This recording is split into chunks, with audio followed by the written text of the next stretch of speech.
Two cables are being laid on the ocean floor right now. One is American, one is Chinese. They're heading toward the same destination, Southeast Asia, but they will never connect. Notice the timing, notice the investment, notice the governments backing each project. This isn't commerce, this is strategy. The American cable is backed by Google, Meta, and U.S. government subsidies. The Chinese cable is backed by Huawei and Beijing's Belt and Road Initiative.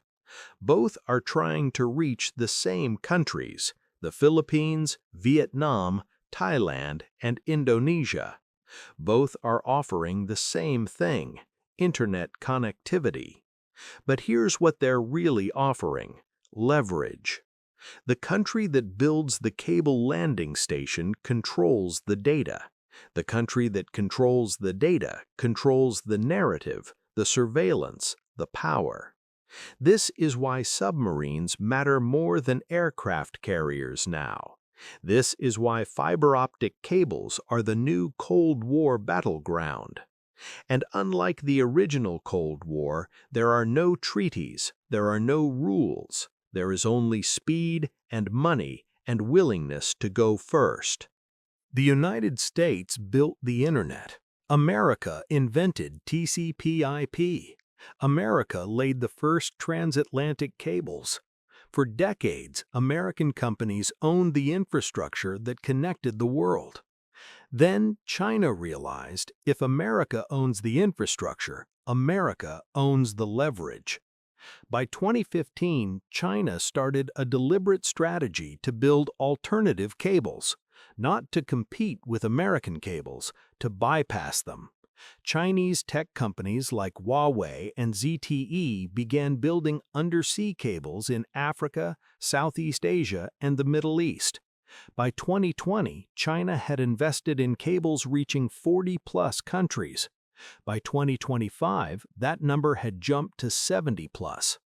Here's what China understood that America didn't. Owning the cable means owning the landing station. Owning the landing station means monitoring the data. Monitoring the data means leverage over governments.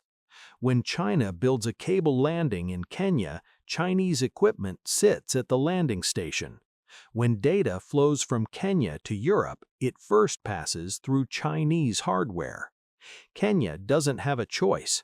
If Kenya wants connectivity, Kenya accepts Chinese infrastructure.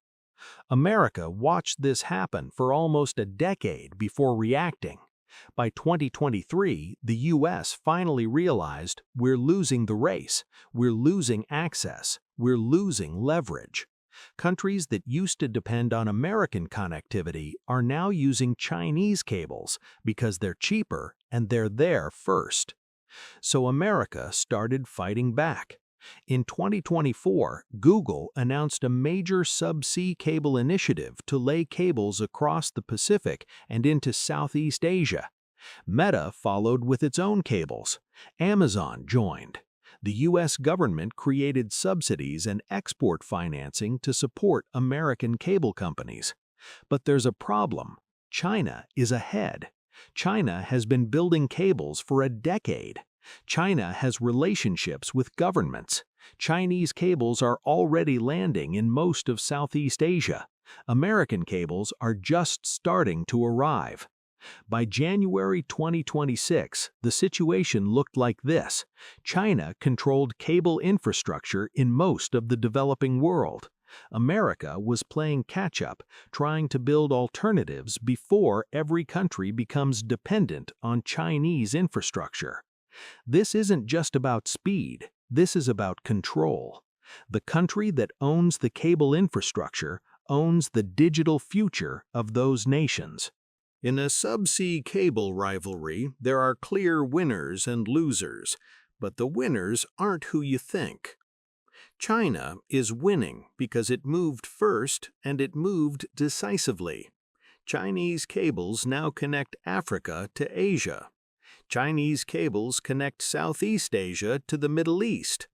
Chinese equipment sits at landing stations in countries that have no alternatives. When a government in Kenya or Bangladesh or Vietnam wants to control its own internet, it can't because the cable was built by China. The landing station is Chinese equipment, and the data flows through Chinese servers first. This gives China leverage. If Kenya makes a political decision China doesn't like, China can theoretically slow down Kenya's internet. It's not overt, it's just maintenance, but it sends a message: depend on us or lose connectivity. But here's the twist: China is also losing. China invested billions in cables that carry data for countries that don't trust China. African countries use Chinese cables but resent Chinese control. Southeast Asian countries need Chinese connectivity but fear Chinese surveillance. The cables work, but they create resentment. America is losing because it's behind, but America is also winning because it's fighting back. Google and Meta are building private cables that bypass national infrastructure entirely. These cables connect Google data centers to each other directly, carrying Google's data without touching national landing stations. That means American tech companies can control their own data without depending on any government infrastructure. This is a brilliant strategy. Instead of competing with China for control of landing stations, American tech companies are building their own parallel internet infrastructure that doesn't need landing stations at all. Winners and losers get complicated fast. China wins on control but loses on trust. America loses on speed but wins on technology. Tech companies win by building private infrastructure. Southeast Asian countries win on options. They have Chinese cables and American cables and European cables. Small African nations lose because they still have only one or two cables, and if both are Chinese, they have no choice. The real winner is whoever can build redundancy and options. Countries with multiple cable options, Singapore, Japan, the UAE, become strategic hubs. Countries with only one cable option, small island nations, poor African nations, become dependent on whoever built that cable. By January 2026, the Subsea cable rivalry created a new geography of power. Countries weren't just divided by politics or economics, they were divided by which cables they could access and who controlled those cables. The subsea cable rivalry between America and China isn't about internet speed. It's about who controls the future of digital power. Here's what's at stake: data sovereignty. If your country's internet data flows through cables owned by another country, that country can access your data. Not legally, but technically possible. A Chinese cable means Chinese access. An American cable means American access. A European cable means European access. Countries are starting to realize this. India is now building its own cables to reduce dependency on Chinese infrastructure. The EU is funding cable projects to avoid American and Chinese control. Japan is securing undersea cable fleets to protect Japanese data.